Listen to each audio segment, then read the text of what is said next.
This is episode 2 of series 2 of the podcast, and today we're going to be delving into our League One prediction for the 2021-2022 campaign. Rather than give you a smorgasbord of the League One predictions, give you a little taste of every team, we're only going to be doing our top 10 as we feel we can do that a little bit more justice. So, kicking off with 10th, who have you got in 10th position, Will? I've gone with Wigan Athletic for 10th place. Reasoning behind that, I think this year League One, more than ever, is very unpredictable. I'm sure you guys would all agree on that. And that's realistically my 1 to 10 in a way is quite fluid. I think lots of these could change. But for me, Wigan, I think they'll have a solid season. You know, they've brought Charlie Wyke in from Sunderland, which I think is a very good signing for them. Obviously, League One's top goal scorer last season. Yeah. So, but undoubtedly, I think Wigan, for me, I don't know. I just see the sort of season petering out to be a bit mediocre, and 10th place, I think, is where they'll finish. Yeah, I think that's fair enough. Ed, who have you got sitting in 10th? I've gone for Wycombe Wanderers in 10th position. Right. I think they've obviously lost a big talisman in Ikpeazu to Middlesbrough, but the replacement, Sam Vokes, I think is arguably just as good. Vokes, okay, his time at Stoke was a massive failure, but I think it's a real coup of a signing this for, with respect, a club the size of Wycombe Wanderers, to be able to sign, a Welsh international who scored goals at the Euros and stuff like that. I think it's a great statement of intent. I really like Ainsworth as a manager. And let's not forget, Wycombe were desperately unlucky to go down from the Championship last season. Okay, at times they weren't brilliant, but their commitment never faltered below 100%. I think they made some good additions with the likes of Sully Kaikai, especially Josh Scowen, a player you two will know very well. Yeah. So I think, they've got a good squad. They'll be buoyed by the help of the fans back again, as every team in the division will be. I don't think they'll be quite good enough to get a top 6 finish, just because the strength of some of the other squads in the league. But I think it'll be another successful campaign for the Chairboys, and a top 10 finish I think should be welcomed. Yeah, and I've probably got some different reasons for it, but I agree with you, Ed. I have Wycombe sitting in 10th. I do think Ainsworth, he just works with Wycombe, doesn't he? And that's why I back them to have another good season. You say about Sam Vokes, there's been a lot of sort of talk on Twitter about how he's finished. But I see, when Billy Sharp went to Sheffield, quite a poor spell at Leeds, he still tore that division apart. And I can see similar things happening at Adams Park with Vokes. He will score goals for them. And a player you've not mentioned, Anis Mehmeti, he was so exciting to watch in the Championship last season. And he'll certainly get bums off seats at Adams Park. And I'm looking forward to seeing what he can do to League One defences. And I think Wycombe's defence in general is really quite solid. They've got good players in it. They've got the likes of Jason McCarthy, Anthony Stewart, Ryan Tafazoli.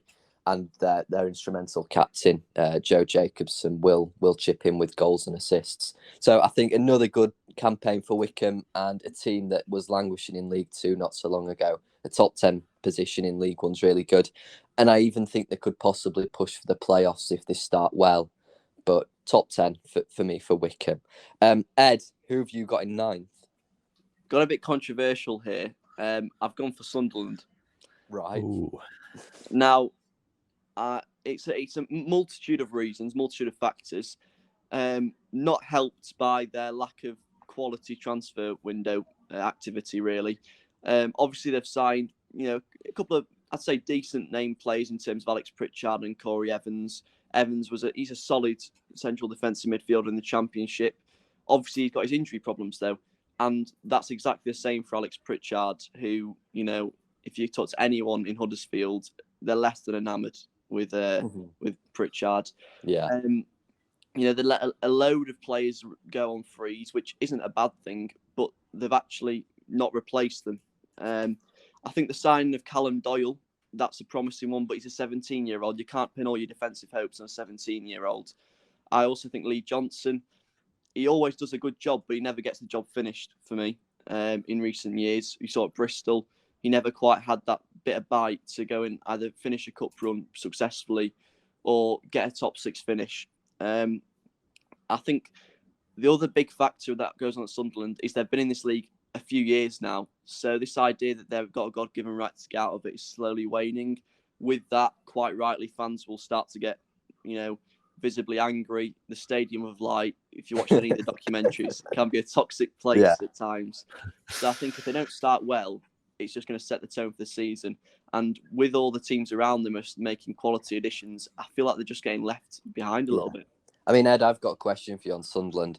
How long into the season do you think Sunderland fans go up to Lee Johnson and call him a prick? Well, has he got 6 kids that he can reply? I'm a married man with 6 kids. No, look, and they've got every right to do so. Obviously, not to abuse anyone, but to ask questions if things aren't going right, because that community is built upon the football club. So they feel everything, and fair play to them. But no, I think if you're looking at sort of October, November, and they're not doing great, it'll be really interesting under sort of new ownership and management, stuff like that, how long Lee Johnson's given and whether he's axed quickly. And I'm sure it's something we'll touch upon later in the podcast, but how important do you think Kirill Louis-Dreyfus is in Sunderland's long-term plan? Because it may be a case that he's waiting to spend big later on in the window. Obviously, we're recording this at the back end of July, but do you think with a few more quality additions, Sunderland could get into the playoffs, Ed? I think so. And like you said, we're recording this with a month left of the transfer window open. So anything we say now in a week's time could be null and voided because of signings. Now, with that being said, obviously they had a lot of off-the-field issues that need sorted. If they're getting sorted, that's a positive for the football club. But obviously, that tangible product of the team isn't being helped. So I think we've got to give him time. Obviously, the deal for Gallagher, the left-backs, looks to have fallen through at the time of recording. Because they have got a target elsewhere. I think with these sort of stories, it's also interesting just to remind yourself that what we are told isn't the full picture. So, we are selectively told through agents in the club what we need to know as fans and stuff like that. So we'll never know the true story of how much they're trying to press for signings. I'm sure there's lots going on behind the scenes, as there's everywhere. Yeah. And, the one thing I do disagree with, though, is Lee Johnson saying it's a tough market and stuff like that. I think comments like that, we'll look at teams later on that we talk about, proving how the market isn't tough. It's about how you use it. Yeah, 100%. Will, who have you got in 9th? I've gone for Lincoln City.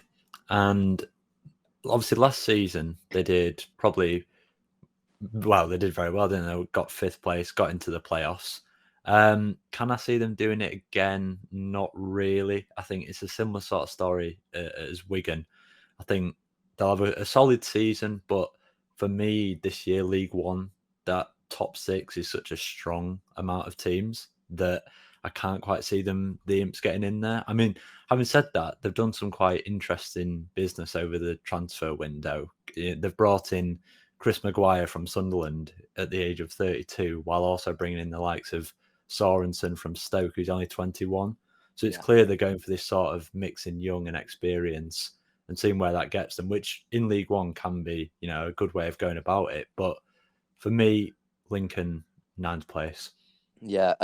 How much do you think the losses of George Grant and Brennan Johnson will affect the Imps?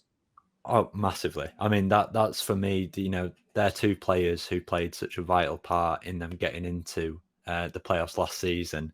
Obviously, George Grant going to Peterborough, good move for him getting into the Championship, and deservedly so. Yeah. And like I say, I think it's key players like that who, when you take those out of a squad, that can be the difference between, getting that playoff push or settling for a mid-table finish. Yeah, 100%. I agree with you on that. In 9th position, I have a team who I'm sure we're going to touch upon a lot more in the podcast. I have MK Dons. Now, I actually think Russell Martin is probably up there with the best managers in the division, and we can see why Swansea City are pushing so hard for him. So anything I say about Russell Martin, this is with him being in mind, still being the manager at Stadium MK on the 7th of August. But they play tiki-taka football in a division that is renowned for just pure physicality. And last season, when things weren't going well, he said, I'm going to stick with this philosophy. And I think it's really shining through for the Dons now. Cameron Jerome at the start of the window, I thought was a big loss for MK, but they've replaced him well, if not better, with Troy Parrott, Mo Isa, and Max Waters coming in. Similarly, I thought losing Scott Fraser to Ipswich was a huge loss for MK Dons. But Scott Twine looks to have filled his boots so far in pre-season, so that's good. I just think they'll miss out on the playoffs due to the division being so strong, and MK Dons just that we've talked about already. The addition of fans being back in stadiums is so key, and MK Dons just don't have great fans, do they? So when things are getting tough around winter, I can't see their fans pushing them through that, and that's why I think they'll just miss out on the playoffs. But Russell Martin, in my mind, will one day manage in the Premier League. So I think they've got a real gem there, and I think brighter things to come from MK Dons than just this season. 8th position then. Will, who have you got in 8th? I've got Oxford United. Similar story to Lincoln, but I think the main thing that's holding them back from the playoffs this season for me is the lack of activity in the transfer window. Obviously, we're talking, there's still a month left of the transfer window. So, anything could change and it's all subject to change. But at the moment, time of recording, there just hasn't been enough activity for me for Oxford. And that's ultimately what's going to stop them from competing with, like you mentioned, some really strong teams who I think are going to get into the top 6. Yeah. For Oxford, how big do you think this season is for Carl Robinson? Because I think this is his 4th season now with Oxford. If they do struggle to crack the playoffs, do you think that's curtains for him, or do you think they'll stick with him?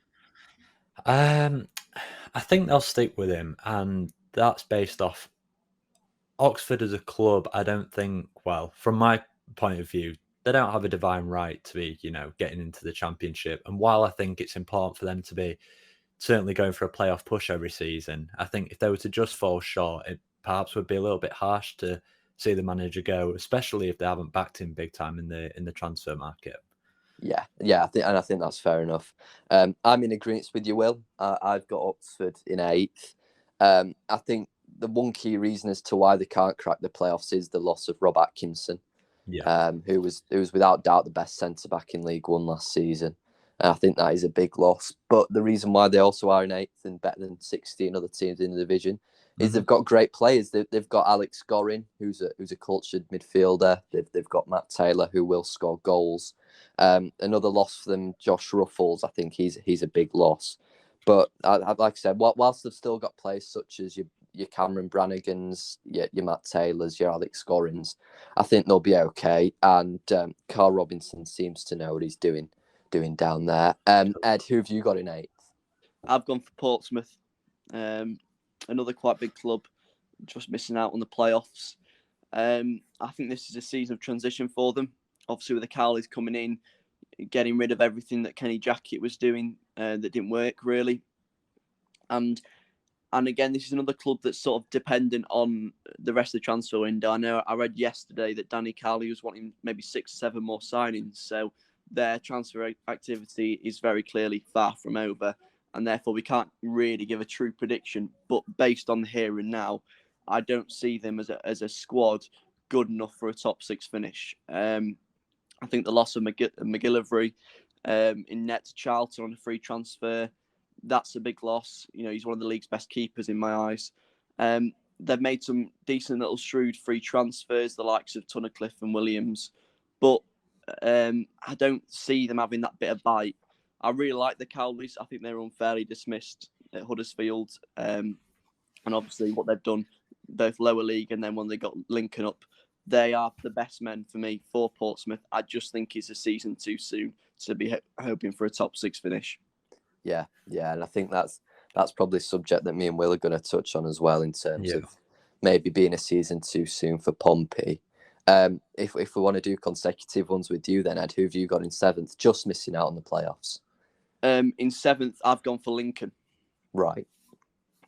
Obviously, it's been a pre-season a little bit disrupted from a horrible cause with Michael Appleton's battle with cancer. Great news is he was back at the training facilities, coaching. I think yesterday I saw pictures, which is brilliant to see. You touched on it earlier, the losses of key men, and replacing those men. It's a task in itself. I think they have made some great signings. I think Chris Maguire, I saw him when he played for Wednesday. Obviously, he's a bit of a talisman at times up at Sunderland. I think the free transfer of Abdullah Kun is a great addition. I just think, can those players replace the likes of George Grant and the impact that he had? I'm not sure. That attacking talent, that quality in the final third to make something happen, I think they're going to miss that, unfortunately, a bit too much. Yeah, on paper, Lincoln's front three this season is probably going to be Maguire and Tom Hopper. Do you think, in your eyes, do you think that's just not quite good enough to crack the playoffs? In my eyes, no. I think like I said, they've made some good shrewd additions. And for example, some of the targets they've gone for, I would have loved to see Wednesday go for example, Josh Griffiths in goal. I think that's a great loan signing from West Brom. Teddy Bishop from Ipswich. Obviously, we're going to talk about Ipswich a lot later. But, they are really cemented themselves now as a top 10 side in the Championship. I just think the losses, you touched upon them earlier, the likes of Brennan Johnson, George Grant, Rodgers, who's obviously gone back to his parent club. These were key players in their playoff campaign last season. And to switch that and then go for another playoff campaign, I just don't see it happening. Yeah, and I think that's fair enough. And one other point, actually, is I think they sort of, a bit like Barnsley did last season, they benefited from the lack of crowd. Obviously, Sincil Bank isn't that big a stadium, and therefore playing those bigger teams without the crowds at the bigger stadiums, they could thrive off that themselves because they knew it was simply them against 11 other men. Yeah. I think that's a fair point, and I think it's probably a point we're going to have to return to a lot in the Championship, because Championship away crowds are famously quite intimidating. And I think that's a point that we're going to have to come back to. But Will, who have you got in seventh? So just missing out on the playoffs and me, I've got Portsmouth, and I echo many of the things that Ed said about. I think Danny Cowley, the Cowley brothers, probably the right men to do the job at Portsmouth, but as of the time of recording, there just hasn't been many inspiring men brought in the transfer window, which and a lot of people have left. I think, I know it's pre-season, so you can't base too much off it, but I'm probably going to butcher his name. They've signed Gassan Adame from Norwich under 23s, and he scored 8 goals in 4 games, which, okay, it's pre-season, but it's still impressive numbers. So he could be an exciting young talent to lead the line. But, ultimately, like Ed said, it's the lack of transfer activity at the moment that's going to stop Danny Cowley's men getting into that top 6. Yeah. I'm just going to ask you a question about that lack of activity. Where would you say, or maybe give a couple of examples of players who you think could improve Portsmouth to get them into the playoffs? Well, I think, it's players like Sean Williams has left after God knows how many years at the club. And you've got to try and find a sort of replacement for him in the midfield, because he's a sort of player who, a bit like at Barnes we've seen with Alex Mowat, you've got to replace him because they're such a key part of the team. Wait. Sorry, I'm going to have to correct you. He's signed. Sorry. Oh dear. I made a balls up there. No, we can cut this stuff out. If we realise one of us is waffling about something that's wrong, the chances are we will do. We know nothing about League One. I've been waffling the entire time. Yeah, we know nothing about these clubs unless they've been in the Championship. I was like, Abdullah on a great signing. I know, obviously, he was at Hull and did decent on loan last season, but I was like, yeah, great signing. It did really well. No, I just wanted to stop you because I knew what fair you meant. You were at Millwall for 12 years. I just knew you got a bit confused. Well, I'll you ask about again. Yeah, sound. I think I put you on the spot a bit there as well. Sorry. No, it's fine. Right. So yeah, you've spoken about the lack of activity in the transfer window for Pompey. Could you sort of give a couple of players who you think could fire them into the playoffs? I think even if it's not certain individuals, it's more just you've got to get some proper, like, proven talent through the door, League One talent, because for me, the top 6 that I've got have all got at least one player who's sort of well proven at this stage in League One, and it's the sort of player who can really carry a team to that top 6. And for me, in Portsmouth squad, I just don't see anyone who can do that. Yeah, I think that's fair enough, and it's why I echo your sentiments, and I have Pompey in 7th as well. I'm actually going to go against the grain with what you boys have been saying. I think the Cowleys are totally the wrong appointment for Portsmouth at this current stage. Wow. They had Kenny Jackett at the helm for 4 years, and instead of going a bit more adventurous with their approach, and I saw they were linked with Daniel Stendhal, they really should have appointed him. That they've gone down the route of English sort of proven managers again. I really don't like Danny Cowley in general. I think he's he plays a style of football which isn't too on the eye, and Portsmouth fans did bemoan the lack of sort of good football under Kenny Jackett, and I think they're not going to get much better this season. In fact, they're probably going to get worse results if they do finish 7th. They haven't strengthened, and it's something we've all said, they haven't strengthened. They've still got some blue chip League One players in John Marquis, Marcus Harness, but the loss of the likes of Jack Watmore to Wigan, Ben Close to Doncaster, I just think they've got a lot worse. And if an injury was to happen to a Marquis, they've only got sort of Rico Hackett-Fairchild in reserve, and that's just not good enough depth to be pushing for the playoffs. And like I said, couple that with the fact I really don't like the Cowleys. I think you're not going to get in. What is it you've got against the Cowleys so much? I really don't know. I think it's a combination of the fact I hate the way they play football for a start. I think it's really negative. But I think they've been overhyped for way too long. They were excellent at non-league level, and they did an incredible job with Lincoln.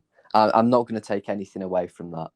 But the team they had at Huddersfield, I think you say it was unfair grounds for dismissal, but I think the team they had at Huddersfield, they played a poor brand of football with players who were really talented at their hands. You know, they had Lewis O'Brien, Juninho Bacuna in a midfield, and they just played really tawdry football. The fact that when they got the Pompey job last season, that they could have pushed on for the playoffs, and they bottled it to Accrington. I really don't like them. And you can tell. It may stem from the fact they rejected Barnsley when we appointed Jose Moraes. It may stem from that, but I just don't think they're the right gaffers to lead Pompey at this moment in time. Moving on to our top 6 though now, and this is where it gets really spicy, because I love the top 6 in any division. That conversation around who is in them places. Ed, starting off with your 6th place, who gets that last playoff place in your opinion? Oxford United for me. I mean, you've spoken about them earlier, but I've been quietly impressed by the signings they've brought in. I know they haven't been very plentiful, but they've been quality. I think Steve Seddon from Birmingham, I think that's a good signing at League One level. Obviously, Lee Bowyer didn't feel it was part of his plans. A good young player. Bringing back Nathan Holland on loan, I think that's a great signing. Obviously, and we'll touch upon this player later, they've lost Alameda Shadipo. Obviously, returned to QPR and then come back out on loan to Sheffield Wednesday. So that's going to be a bit of a blow because I've scored so many goals from last campaign from midfield. But I think I really like Carl Robinson as a manager. And if they can build on last season, and especially the back end of last season, then I don't see any reason why they can't get a top 6 finish again. Yeah, I think they're really fair points on Oxford, Ed. In 6th position and just edging into the playoffs, I've got Wigan. And I think this is a really unbiased prediction because I really don't like Wigan Athletic. I think Liam Richardson, the Wigan boss, deserves a lot of credit for the job he did last season, because at times he had an under-23 squad at best, and he still got them to safety comfortably in the end with 2 games to go. And I back a couple of key players from their squad last season to really make the step up and push for the championship. I really like Callum Lang. I think he's a really good young forward. And similarly, I really like Theo Asgard. I think he scored a couple of screamers last season, which obviously caught my eye as a primarily championship viewer. But he looks really good. Their signings have been really, really solid. Charlie Wyke, Will touched upon, he scored the most goals in League One last season, and you can't look past that. And while Sunderland fans are saying, he's not got an Aidan McGeady whipping balls in for him, he has got a Gwion Edwards, who, again, is a really good signing from Ipswich. And I think this is a theme. They've picked up some of the best players from each side. They've picked up Stephen Humphreys from relegated Rochdale, who was head and shoulders above pretty much any other Dale player last season. They've also picked up Jack Watmore from a fellow promotion rival in Portsmouth. If he can stay fit, he could really, I'd say, be the best centre back in the division. And yeah, I think they're really good. The only reason I don't see them higher than 6th is just because of the amount of class above them. But in general, Wigan look really good for the upcoming season. Will, who have you got in 6th? Yeah, so just scraping into the playoffs, I've got Bolton Wanderers. I think this is probably out of my top 6, the one which I would say is very subject to change. I should word it, which is, and with Bolton, I don't know. I do think in this league, impressive season last season, good momentum coming into the season. I think they're very reliant. If they get off to a good start, I can see them doing it. However, if they lose all that momentum from last season, etc., lose games early on and start struggling, then I don't think they'll make it. It's very subject to change, like I said. But for me, Bolton, I still think Owen Doyle leading the line is a brilliant striker. And if he's banging them in for Bolton, then I don't know. I just feel the momentum could take them up. Yeah, I think it's certainly an edgy prediction, but we've seen it happen before where teams have come up from League Two and been really strong the season after. Yeah. The question I have for you really is just, you look at certain positions in the Bolton side, certainly for me, that the centre of their midfield, where they relied so heavily on Anthony Sarcevic last season, who in the past has probably been a mid-table League One midfielder at best. Yeah. Do you back them players who, even though they are sort of 27, 28, to make that step up? Well, it's you do make a very good point, and I think I'm right in saying they've brought in, is it Josh Sheehan from Newport? Josh Sheehan, yeah. And like you say, it's not the sort of signing where you immediately go, well, there you go, there's your top League One midfielder. You make a very good point. But like I say, I don't know. I just think the team who, like you say, there's always that one team, isn't there, who get into the top 6 who no one really saw it coming and just start getting some results together. And for me, this season, I think Bolton could be that team. Yeah, fair enough. I get your points there, Will, on Bolton. For me, for them needs to be just a season to solidify the place in the league. I think Sheehan's a great signing. I do agree on that one. I know he's a player I was hoping Wednesday might go and sniff around and try and get maybe as a possible Bannon replacement if Bannon was to leave. But no, definitely. I mean, let's go on to our 5th place finishers then. So the ones who are pretty comfortable in the playoffs. I'll start. For me, a team that's already been mentioned, but MK Dons. I won't go on about Russell Martin much more, because what needs to have been said has been said, and like, as the obvious disclaimer, a lot of this is subject to him still being there come the start of the season. My hunch is purely on hunch, is that why would he leave MK Dons to go to Swansea City when Swansea are in a real state? If I was him, I would stay for the season. I think you can't underestimate just how quality their additions have been. The likes of Scott Twine to obviously come in and replace that attacking midfield role that they've lost out in Fraser going. I think also Josh Martin, the 19-year-old from Norwich, coming in on loan. He scored against us last season. I'm trying to think when it was. It was during that period when fans were allowed back in if you were tier 2, and he scored a last-minute goal against us. So I think that could be a great addition. The quality of strikers they've brought in Issa, Parrott and Waters, every single one of those, deserves the starting spot. So it's going to be really interesting to see how Russell Martin lines up with that one. And yeah, it's a tough one to call because of the unsurety about Russell Martin's position at the club. But if he stays, the quality of football they play, I think also, like we're talking about, the quality of the other teams that perhaps aren't resorting to Route 1 hoofball as much, might inadvertently allow MK Dons to implement their style even better. So that's my 5th place team. Will, who have you gone for? So 5th place, I've got Rotherham United, and it's Rotherham. I think typically, they are the prime example of a yo-yo club, and normally they would aim to get one of the top 2 spots. But this season, I don't see them doing that for 2 reasons. One, I think the competition this year is much stronger than previous seasons. And second of all, it's to do with the transfer window this summer. You see them lose key players like Matt Crooks to Middlesbrough, and so far they certainly haven't replaced him. They've brought Shane Ferguson in from Millwall, and I think that's about the only signing they've made this window, which, if you're looking for top 2 in this league, that's going to be nowhere near enough. So I think with the squad they've got, there's lots of those championship players still there. I think they'll get into the playoffs, but I don't think it's going to be plain sailing like it sometimes has been for Rotherham. Yeah, and Tom? Yeah, I'm in agreement with Will. I have the Millers in 5th.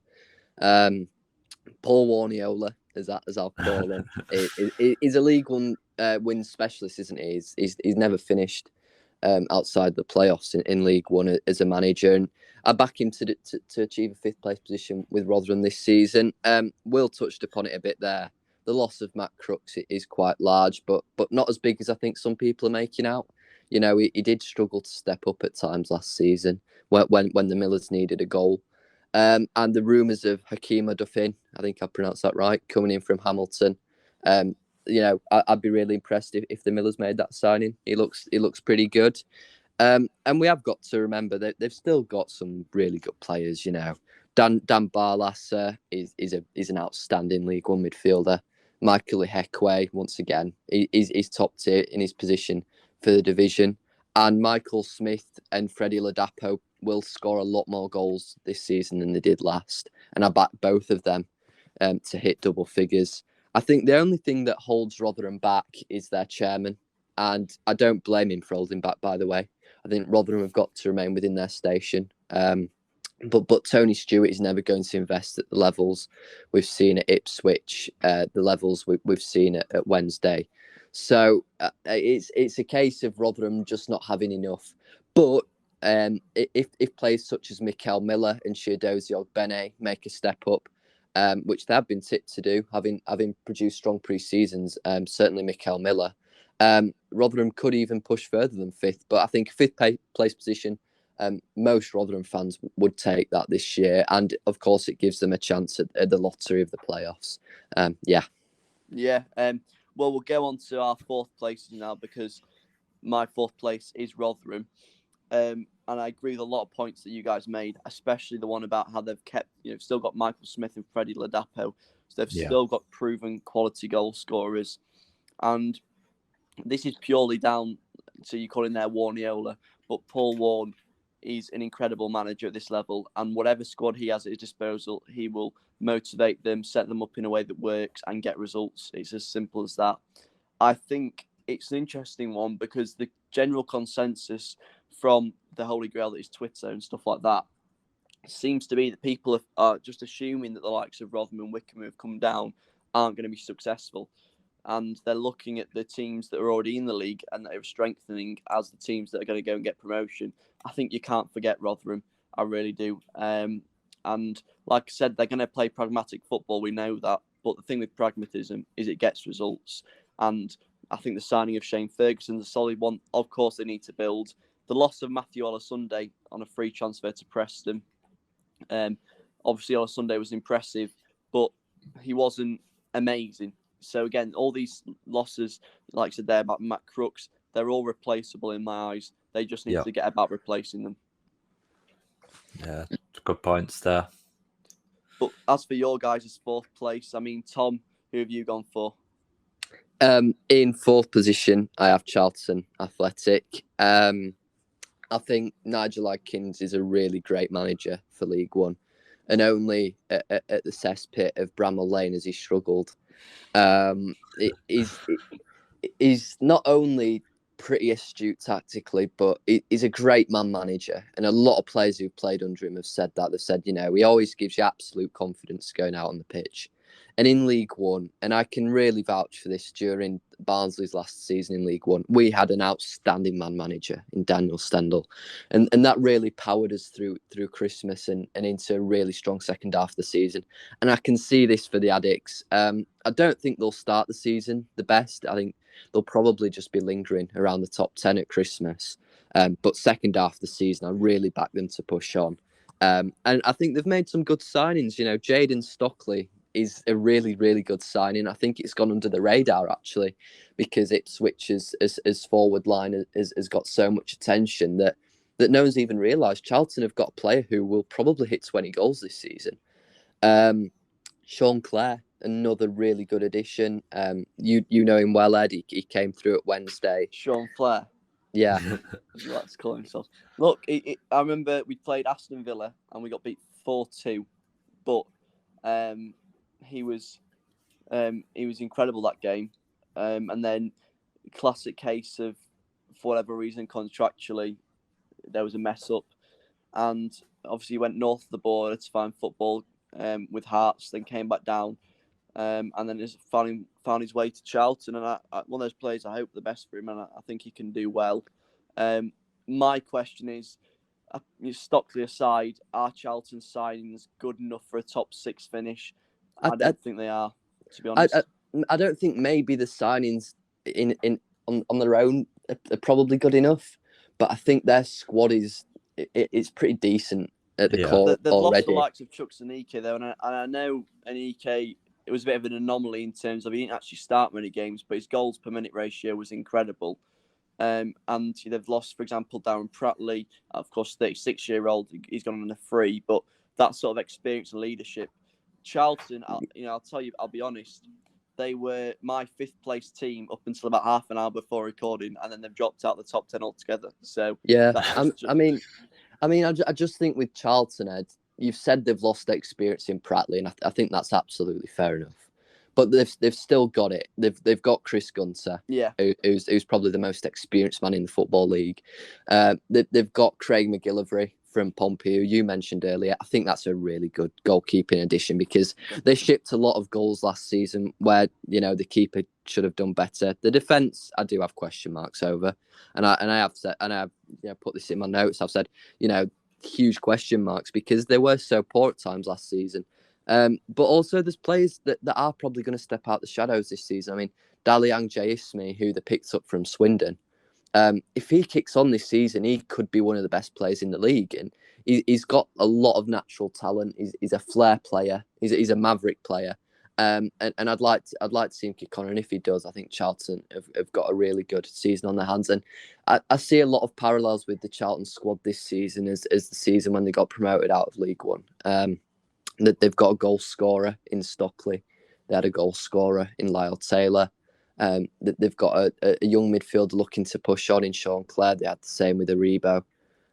So yeah, I think a good season for Charlton. And like I said, I think Nigel Adkins is just such a superior manager to what Lee Bowyer was. No, I agree with that. I think what simple thing is watch his Twitter videos, and they just uplift you. And you think working under someone like that, that's only going to have a positive effect on your play and how you play as an individual and as a team.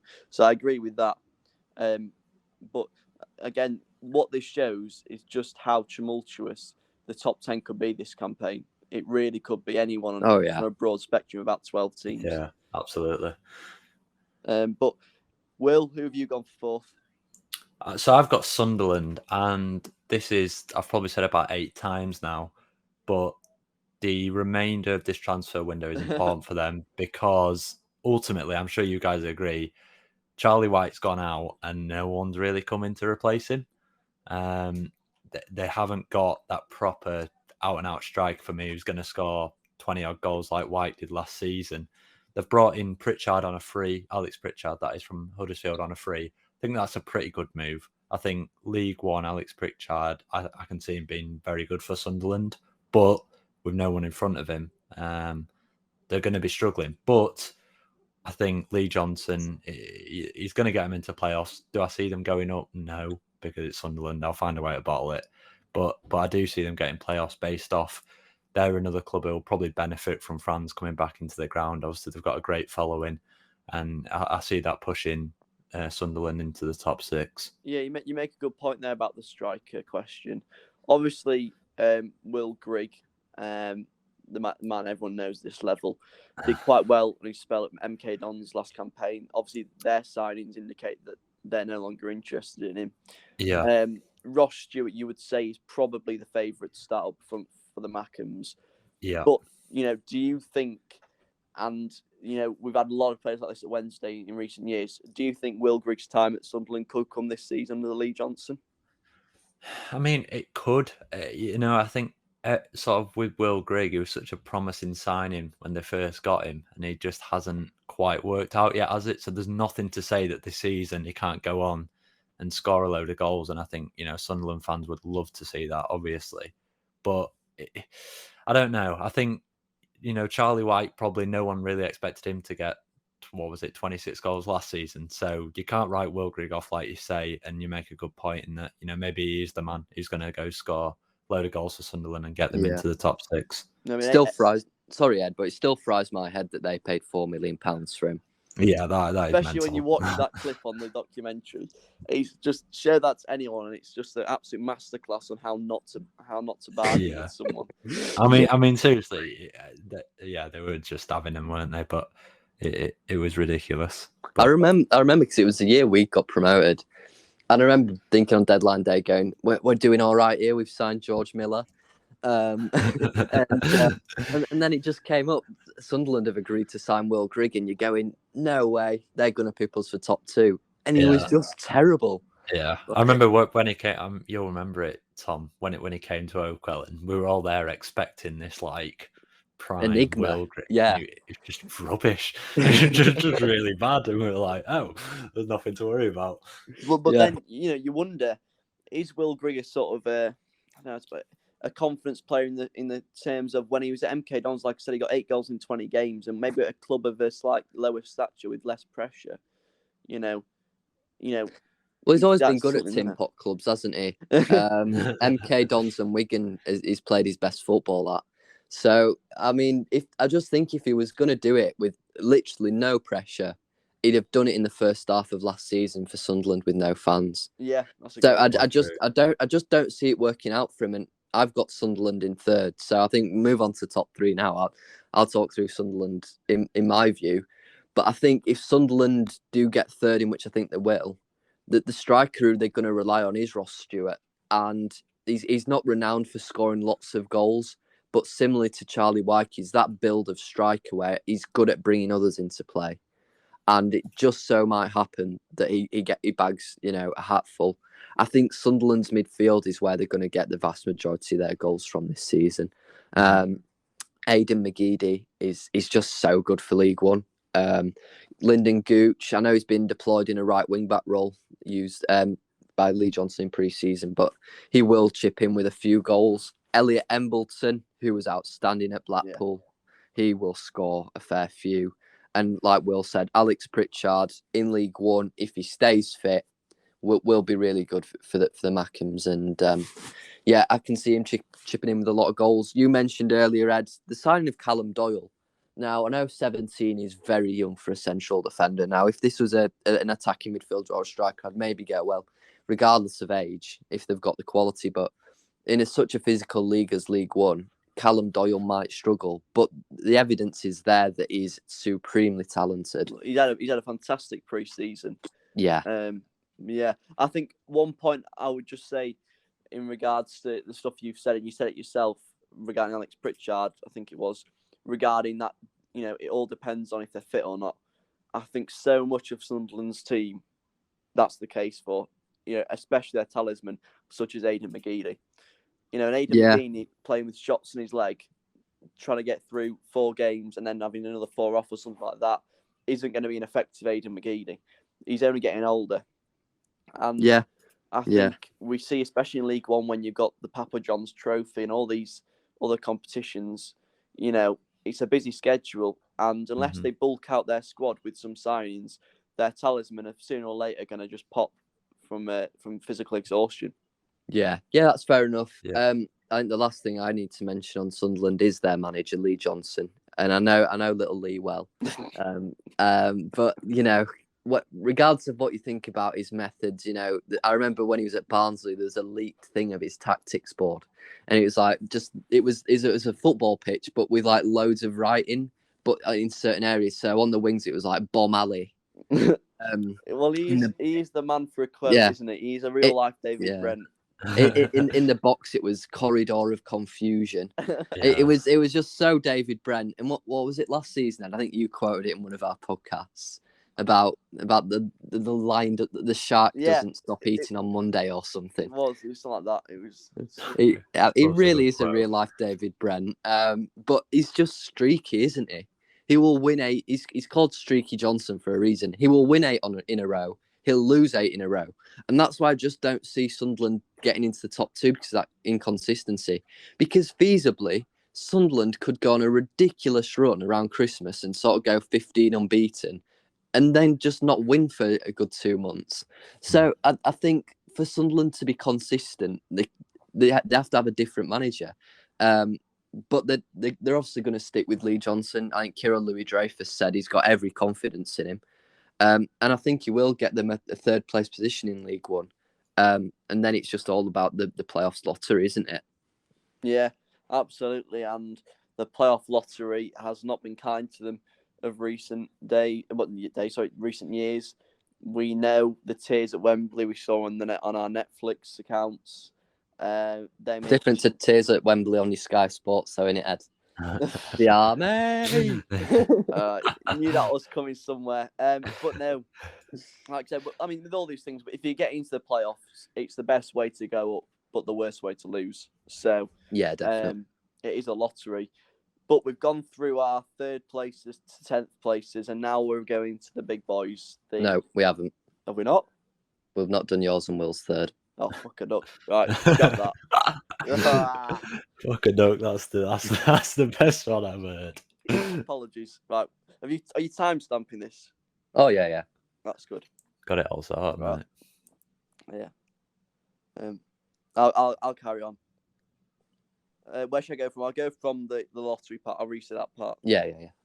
Yeah, we know the playoffs are a lottery, and anything can happen. For me, the team I've got just missing out on automatic promotion is a team that's already been mentioned, but it's Wigan Athletic. I think.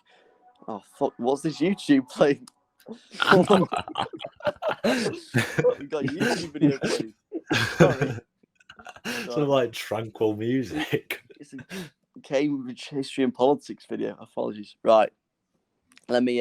What am I saying again? Where is the last thing you said? We were just talking about Sunderland in the playoffs, weren't we? So just go. Yeah, the playoffs is a real lottery, and for Sunderland, it's not been kind for them in recent years. In 3rd, who have you got, Will? Just do that. Yeah, well, the playoffs are a real lottery, and for Sunderland in recent years, they've not been kind. Will, who have you got in 3rd?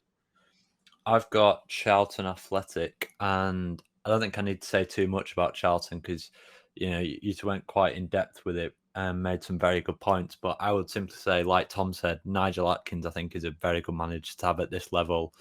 I think Jayden Stockley could bang in a hell of a lot of goals for them, and I just see them doing well, missing out, not getting top 2, but a strong playoff position and getting 3rd place for me. Yeah, I'm going to turn some heads here with what I'm about to say for 3rd place. I'm going to go against the grain.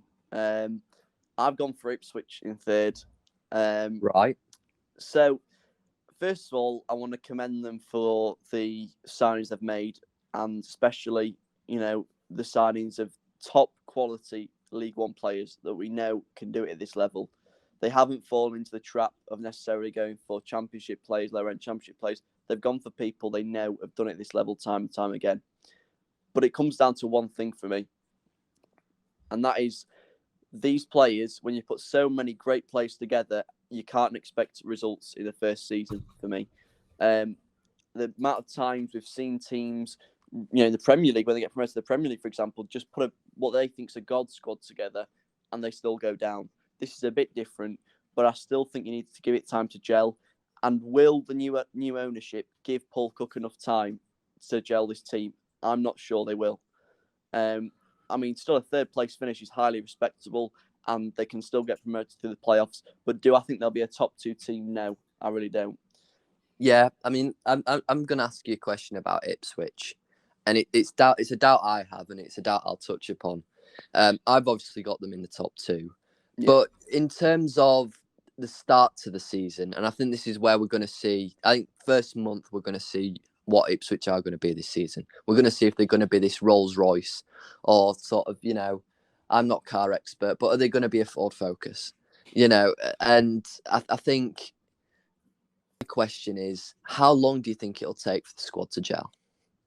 I think when you get to sort of January time, I think you need a good few months, really. We're not professional footballers. We don't know the ins and outs, but, let's not forget Paul Cook hasn't been at the club long himself.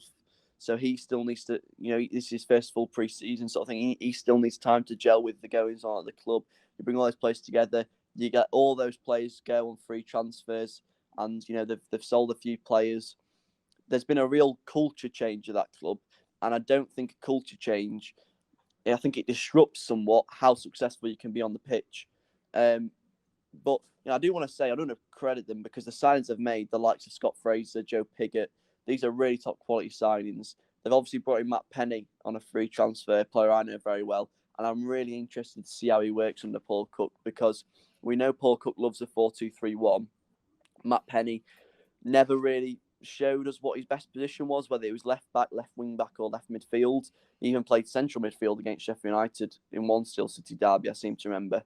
So, it'll be really interesting to follow his development. They've signed Connor Chaplin, obviously a player you guys know very well, you can talk about in a minute. But I just think a season too soon, and if they're unforgiving and don't give Paul Cook time, it could get quite messy again. Yeah, I think but still, the top 3 finish is highly respectable, considering the anger there was towards Paul Lambert last campaign and the administration that owned them, sort of thing. The whole setup of the club is changed immeasurably in a year's time, and fair play to them for that.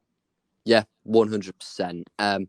Moving on to the top 2 then, and this is where it's mega, isn't it? There's a certain club we've not mentioned at all yet, so I think you can guess who's going to be in the top 2 for the 3 of us. But starting with second place, who have you got in second then, Ed? I've gone for Wigan. Right. Now, very interesting. It is interesting, and I'm aware that I might be slightly contradicting myself on my reasons given why I don't think Ipswich will do too well, considering that Wigan have a fairly significant churn of turnover this summer. But I think the benefit of last campaign will, immeasurably aid them. Staying up last season, how bad things were compared to how good they are now. And again, they've signed some top quality players this level. I actually disagree with the praise of Charlie Wyke somewhat. And I agree with Sunderland fans to a large extent. But like you said, Tom, they've brought in players who can give him McGeady-like service. So it'll be really interesting to see.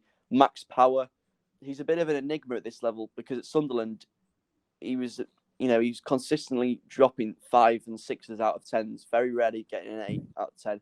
I remember the playoff game against Lincoln. You need a goal right at the death, and he shoots from 30 yards out and skies it. Sort of epitomised his time at that club, his final contribution. Stephen Humphries is obviously really impressed in pre-season. And I think they can do it this campaign. I think with the manager, the setup, everything about the club, obviously they had last season to gel, brought in some real quality this campaign. I don't see any reason why they can't get top 2. Yeah, I think all them reasons are really fair, because I mentioned it in saying that I think they'll finish 6th, but they could go on to much better things. Will, who have you got finishing 2nd? And I think I know what's coming. So. It really does pain me, but Go on, no, say it, Will. I've got the almighty Sheffield Wednesday, Ed. Yes. I think Wednesday they've got it right. Darren Moore, he's the man for League One. He's proven that. I think signings, I'm sure you'd agree, Tom. Sorry, not Tom. Ed. It's been a pretty solid transfer window, would you say? I think. Yeah. Bailey Peacock Farrell, much needed goalkeeper brought in. Jack Hunt, he's a solid Championship player, so I'm sure he'll do well for you in League One. Lewis Wing from Middlesbrough, another good, just solid signing for League One. I think for me, the important part is you manage to keep the core of the squad from the Championship, which is the players like Bannon. I'll try not to speak too soon, but it looks to me, I'm sure, would you agree, Ed, that Bannon is going to stay? Yeah, I mean, we're being linked with quite a few midfielders, obviously signing quite a few midfielders. So, whether that's a sort of cover for Bannon going, I don't think it is, because I personally, and the stuff you read, it's because you've got a lot of young central midfielders, the likes of Hunt and Waldock, who are going to go out and look for low experience, and therefore we need cover and add real quality. I think, we'll talk about this later, because surprise, surprise, I haven't mentioned one team yet, and it might be Sheffield Wednesday. But yeah, I completely agree with what you're saying. Yeah, so I just think Bannon and the players you've got, the squad you've got, the manager you've got. Again, this hurts to say, but the fans you've got for League One, I think it leads to steady on. I like steady on. Second place finish. Steady on with the fans. I think Wednesday's fans could become very vile and toxic. Well, so, but no, I agree. I agree with all your points there. Well, to be fair, and in 2nd, I have Ipswich, which obviously means I'm awfully going to have to chat up one certain club in a couple of minutes' time. But I have Ipswich in 2nd for a lot of reasons, but mainly for the fact that they've got unbelievable League One players. I think Paul Cook, someone said it on Twitter the other day, and I was like, bloody hell, I really agree with that. He's the Harry Redknapp of League One, isn't he? He just seems to spend loads of money in League One, but always deliver promotion, so you can't argue with it. I think the additions this week of George Edmondson and Connor Chaplin are ridiculous signings for League One. Connor Chaplin, in my opinion, in the right system, could score 20 goals in League One. I saw him. I think his best spell at Barnsley was in December 2019 when he was playing in a front two as part of a 4-1-2-1-2, and he scored a lot of goals. I think he scored 7 goals in 1 month, and I think in League One under the tutelage of Paul Cook, who he's worked under before, he'll do really well. Edmondson, they've brought him in for a reported 7-figure fee from Rangers, and that is ridiculous financial power for the division. Scott Fraser was a player I was hoping Barnsley would go after from MK Dons, double figures for goals and assists last season, and I back him to do the same this season. And Ipswich, similarly to Bolton in League Two last season, I feel will be quite inconsistent until Christmas, because I don't think they will gel straight away. But once they've got that perfect blend of the right formation, the right personnel, I think they will be nigh on unbeatable from Christmas onwards. And I think they'll really push a certain team hard for the title. And I think we'll see, similarly to Barnsley and Luton in 2018-19, I think we'll see the top two breaking the 90 points barrier. Yeah. Let's not beat around the bush anymore then. Let's get to our, title winners. We'll start with you. Who have you to win League One in the 2021-22 season? So I've gone with Ipswich, and that is, well, you guys have spoken in depth about it, and it's simply, this transfer window we've seen from them is like, you'd be happy with that for a Championship club, and they've done it in League One.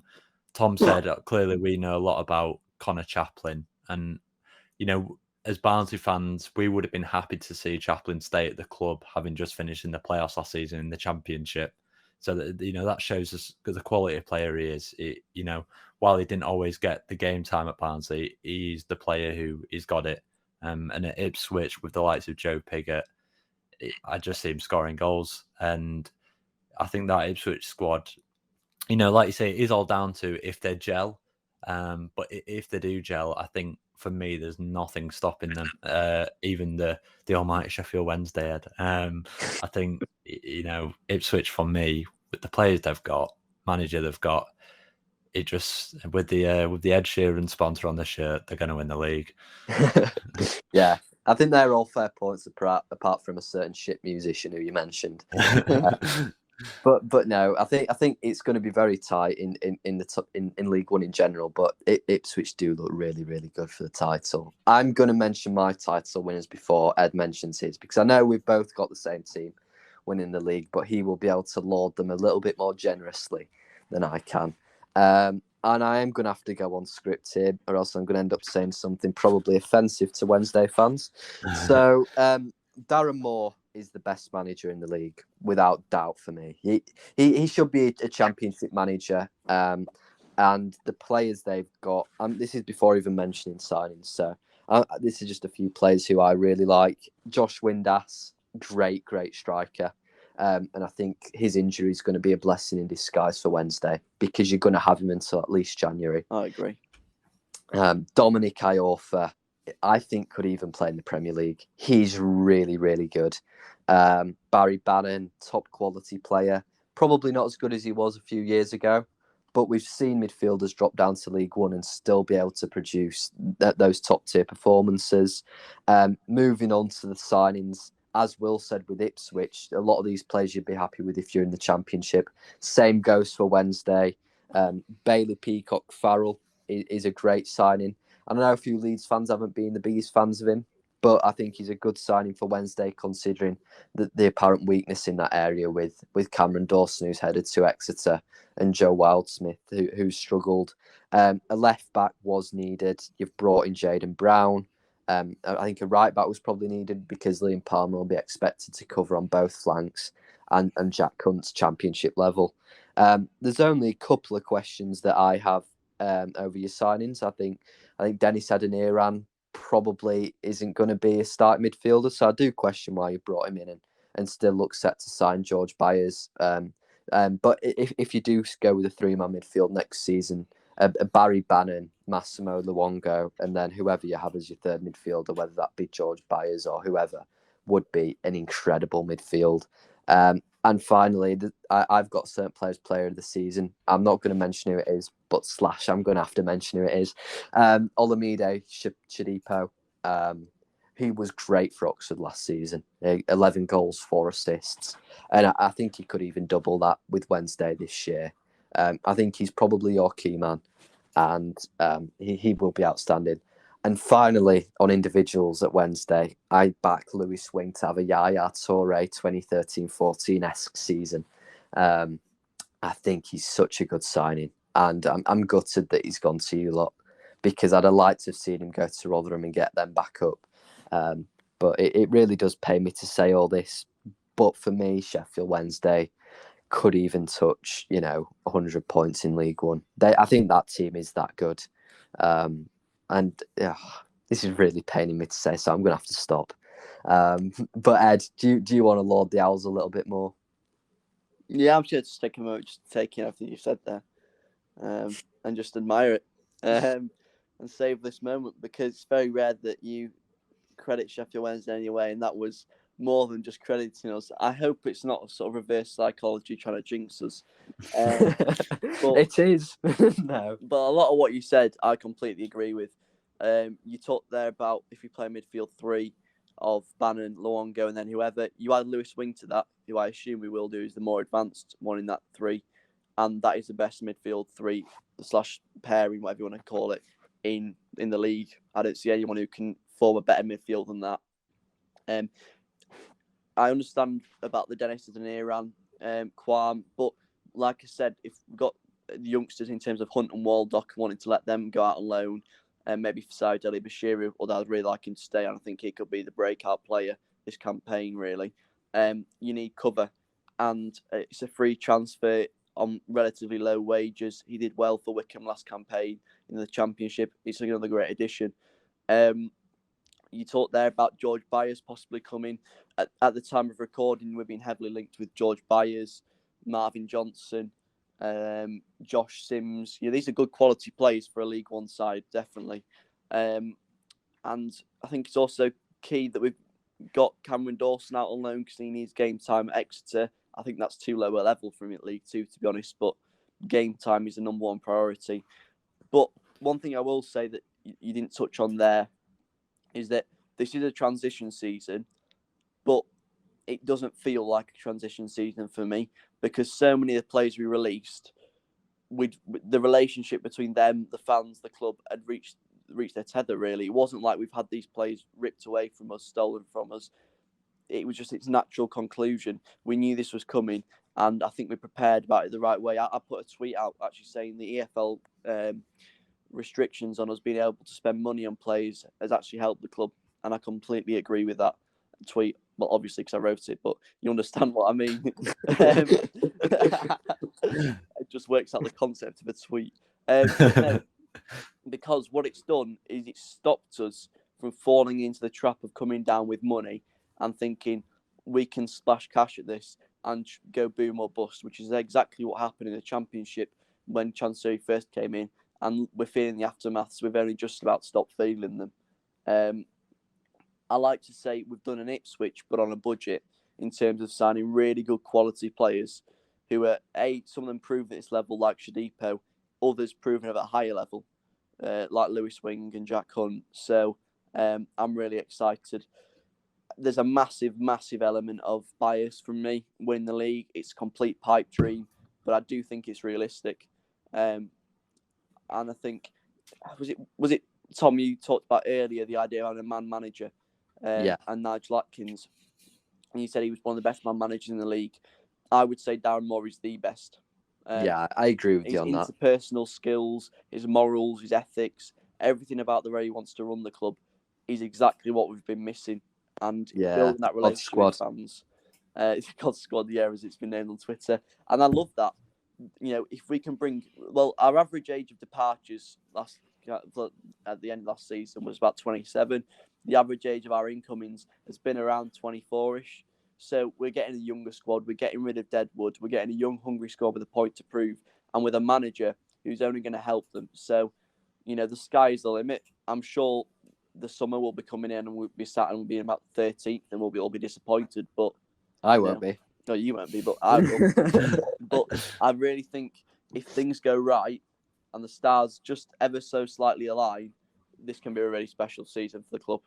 Yeah, definitely. I think the only thing that, even looking back at Wednesday's history, the only thing that made me think possibly you couldn't do what I'm predicting you to do is when you came down from the Championship in 2010 and you sort of had a similar squad. You had Nicky Weaver in nets, who'd been a Premiership goalkeeper with Man City. You had Clinton Morrison up front, who'd scored goals in the Championship for years. And you just didn't quite do it. And the season after that you then did. But I think Darren Moore is such a good manager. I think he will get you up first time of asking. So that's our 1 to 10 predictions for the Sky Bet League 1 2021-2022 season done. Moving on to our individual player award predictions now. And Will, who have you got as your player of the year for the 2021-2022 season? My player of the year is going to be Joe Pigott at Ipswich. And that is for the reasons I outlined when I spoke on Ipswich, which is I think they're going to be just unbelievably strong this season. And if they're strong, the chances are Pigott will be firing in the goals and will get lots of the credit for their success. And so for that reason, he's my player of the year. Yeah, I think that's really fair enough. Ed, who's your player of the year? I've gone for Barry Bannon. Now, a central midfielder who doesn't get a lot of goals or assists getting player of the year is highly unlikely. But I think that Bannon will get more involved this season in terms of his numbers, especially assists. I think if we see him perhaps going more advanced role, especially if it's a midfield three and say wing isn't in there and Bannon's pushing forward, then I think he could be a real talisman. I think he's the best midfielder in the league if he stays. That might be biased, but it's what I feel, to be honest, in terms of his quality on his day and his regularity of how good he is. He's so dependent and reliable. And yeah, I think if we are to have a good season, Barry Bannon will be at the forefront of that. Yeah, I mean, I must say I was quite close to putting Bannon there myself, and the only reason I didn't is, like you mentioned, Ed, that often these Player of the Year awards get given on, a load of goal contributions or something. That's what we tend to see. But I do think Bannon could tear League One up. Yeah, I agree with you boys there, in the sense that it's never usually the best player in the league who gets it. But I'm backing for my Player of the Year, Olamide Shodipo. I think he will score, like I said, possibly close to 20 goals and nearly get into double figures for assists. I think just in general, Wednesday won't have one player who they'll rely on. So there's going to be a lot of goals spread throughout that squad, but I think Shodipo will just be the player who gets the most. And if they do win the league, there's no doubt in my mind he'll probably win Player of the Year. You boys have mentioned a couple of players you've had in your thoughts. I think Scott Fraser's just one we have to mention. I think he's going to be so good for Ipswich. But none of us have obviously tipped him for Player of the Season. Young Player of the Year then, and we've all got different picks for this. Starting with you, Ed, who have you got as your Young Player of the Year? I've gone for the 17-year-old Callum Doyle. Now, a 17-year-old, there's going to be a lot of pressure on him. And especially, we talked about it earlier, it's a very physical league. Will he be able to cope? His pre-season would suggest he really would be able to. And I think this could be, a real good move. I think Lee Johnson's a great manager to go and work for if you're a youngster, because he's that little bit erratic, a little bit of a quirky character, but you get the sense he's a really nice guy. My only worry would be, and I don't think this would be necessarily affect him because of his age, is that, that stadium of light crowd. But on the flip side, and this is something that could benefit him, if he starts putting in great performances, Sunderland as a community will just embrace him and lift him up and up and up as his performances grow. So if he can win the Hearts over, which with his age, you'd imagine he's already halfway there, I don't see any reason why he can't be a real breakthrough player. Yeah, I think that's fair enough. Will, who's your Young Player of the Year? I've gone with Luke Jeffcott at Plymouth, and that is because I think he was actually very impressive last season and sort of went under the radar a little bit. He scored 18 goals in all competitions, and he did that without scoring in his last 19 games. So I think that shows when he's in form and firing, like he scores goals and a lot of them, and he's only 21. So I think this season, he's another year older. And while the pressure might be on sort of the big club strikers to perform, if you've got a player like Jeffcott just firing them in for Plymouth, he could start racking up some numbers. And if he gets 20 plus goals as a 21-year-old at Plymouth, I think he's in strong contention for Young Player of the Year. Yeah, I think that's fair enough. I think the only thing you've got to worry about a little bit is if he doesn't get going, and then it's you get into sort of September and they're going 26 games without a goal, that sort of thing. But yeah, I agree with you. I think he could have a great season. My Young Player of the Year is Elliot Embleton at Sunderland. I think he's going to be so key for the Mackems this season. And if he doesn't go to Blackpool, which has been linked with a move back there, but it doesn't look as if he is going to be going back to Bloomfield Road, I think he's got a real bright season ahead of him. So yeah. Manager of the Year. Now I've got on the graphic, all three of us have the same Manager of the Year. So we'll start off with you, Will. Why have you picked your Manager of the Year as Darren Moore?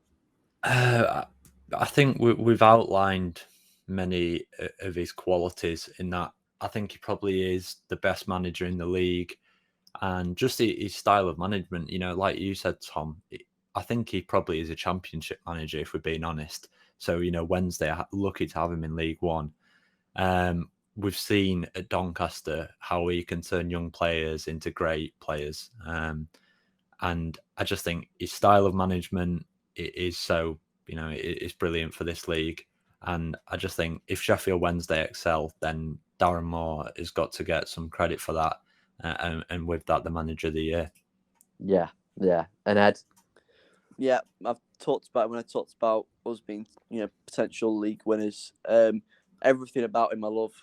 His culture, his football. Let's not forget, on the pitch, he wants to play fast, attractive football. Signings that have come in have talked as that as a reason why they wanted to join. And if we get playing that sort of football, I think, no one's going to be complaining. So I think if Wednesday have to do anything right, it's going to be with Bannon on the pitch and Darren Moore up on the touchline. Yeah, that's fair. And I've also obviously got Moro as my manager of the year. I think he's, like Will said, in quoting me, I just think he's a championship manager. And for Wednesday, he's the perfect fit right now. And if Wednesday win the league, there's no doubt that he will win manager of the year. Golden Boot wise, I'll start with my selection. I touched upon him when I was speaking about the addicts. I think Jaden Stockley will be the Golden Boot winner in League One, as I just think he will carry such a burden for their goals that he will score loads and loads of them, maybe even nearly hitting 30. But I think it's so tight because there's so many goal scorers in the league this season. You boys have spoken about Piggott, Chaplin. At Wednesday, you've got Windass. They're probably going to bring in another striker. Rotherham have Miller. Sorry, not Miller. Rotherham have Smith and Ladapo. So who have you got as your Golden Boot winner, Ed? I've got Joe Piggott. I think under a Paul Cook system, 4-2-3-1, he could fire them in. We've seen him do it for multiple seasons now at Wimbledon. FC Wimbledon, he's been a proven scorer at this level. And the quality he's going to have around him has increased tenfold. So we talked about Scott Fraser and players like that. If these players can give him service, he'll finish them off. And so, yeah, that's why I've gone for him as top scorer. Yeah, and Will, you've obviously mentioned that he's your player of the year because he wins the Golden Boot. So, I mean, you can go over it again if you want to. Yeah, I like it. Ed's touched on it there. I touched it. Joe Piggott, I just think in that system at Ipswich, he's going to score goals and be the top goal scorer. Simple as that. Yeah, good stuff. If you have enjoyed this podcast, please do give the video a like because it means a lot to us and a lot of hard work's gone into making the graphics and obviously putting the podcast together. Comment below who you think will win the league, who will get in the playoffs, and who will be your player of the year. We do have a Championship 1-24 and a Premier League 1-20 predictions podcast in the pipeline, so stick around for them. And we'll catch you in the next podcast. Thank you. Cheers, guys. Cheers, guys.